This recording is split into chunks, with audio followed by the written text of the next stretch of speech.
So there's a reason you're here. If you have a job and you don't like your job, like you have a dharma problem. If people around you are retiring and you don't feel like retiring, like you have a dharma focus. If you're just kind of going through the motions and don't feel a strong sense of your unique purpose, dharma is up for you right now.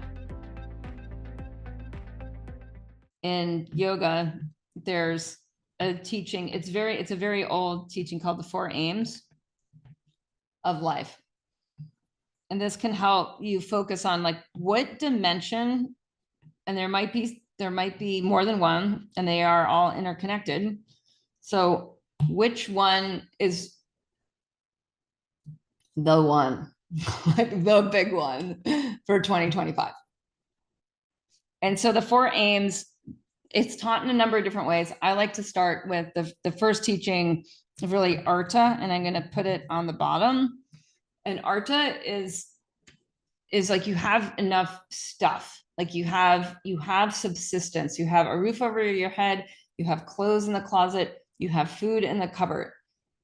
And anyone who's like, I'm having trouble meeting my like basic needs or requirements, or I want to up level, right? I've been living at this level in terms of artha, and I want to take it up a level in terms of like my physical space, my automobile, my housing, my diet, like what I'm taking in and what is creating shelter around me. Then just note that and maybe make some notes to yourself. So if you draw a similar picture, just write if that's it. If you're like, no, like my art is like dialed in, I'm good, right? Then also note that, because that is a deal. If you don't have this, the other 3 become impossible. So this is foundational. That's why I have it on the bottom. So we'll say stuff, housing or shelter, clothes, food.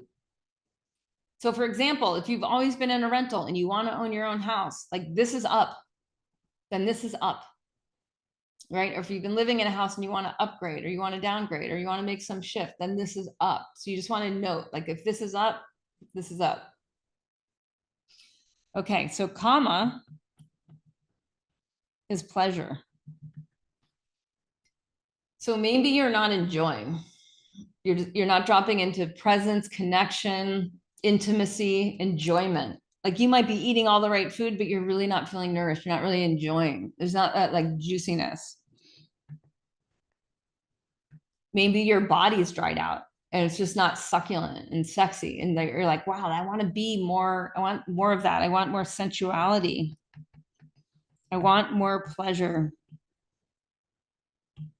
So those of you who know the word, but the Kama Sutras, right? That's that kama.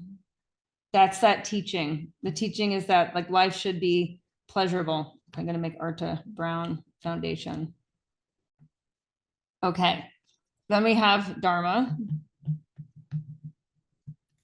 I'm actually going to, draw it this way just for fun. I'm going to bring dharma up top. Partly because this is what we focus on. Was a huge part of my work when I was writing Master of You, which is essentially a dharma book, where a lot of my members were looking at me in my life and just saying like, how are you doing this and that? And you seem to never doubt your dharma. You seem to just move directionally into things that are hard and achieve big goals.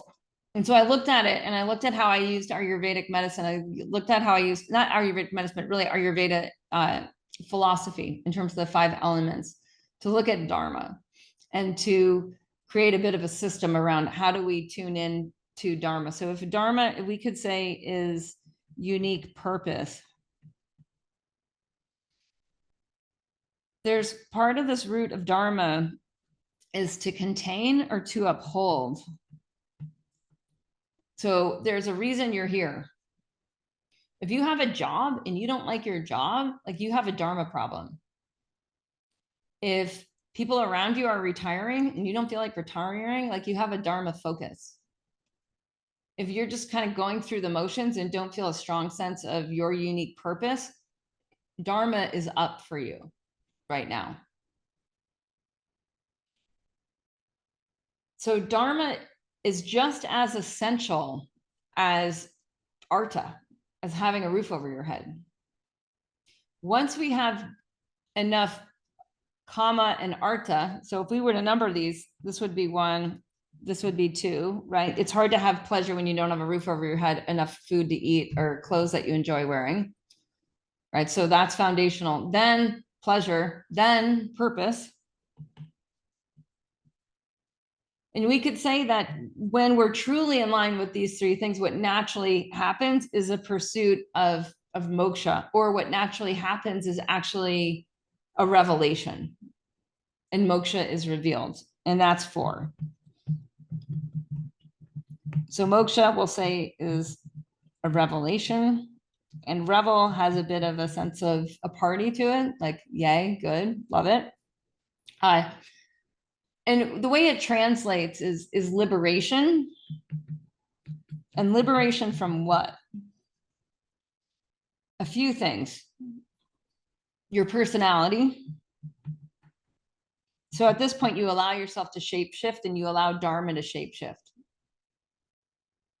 So if someone's like, Cate, you're so that, it's like, I have been that, and I'm becoming this. So it's this unboxable sense. You've probably met people that have that. You're wanting to pinpoint them as this, and then you're like, but that's kind of paradoxical because they're also like that. So that's part of moksha. You're also liberated from culture. So culture might be doing X, and you're like, that's cool, but I'm doing Y. And you don't need any justification. You're grounded in the ungrounded. You're grounded in your limitless nature. So for some of us, we know moksha's up when we want a stronger spiritual practice. We want to experience things that are part of that enlightenment category. And sometimes this is completely uninteresting to your friends who are really in kama, right? Like they just want to party, they just want to do fun stuff, adventure travel, like go do, whatever it is. Like they just want to do that. Or to the people who are seriously driven around wealth, because wealth is going to fall under arta. So people who are super, in the mundane, but not evolving spiritually, there can also be that sense of like, oh, I want to connect more with people who are actually living in this moksha experience.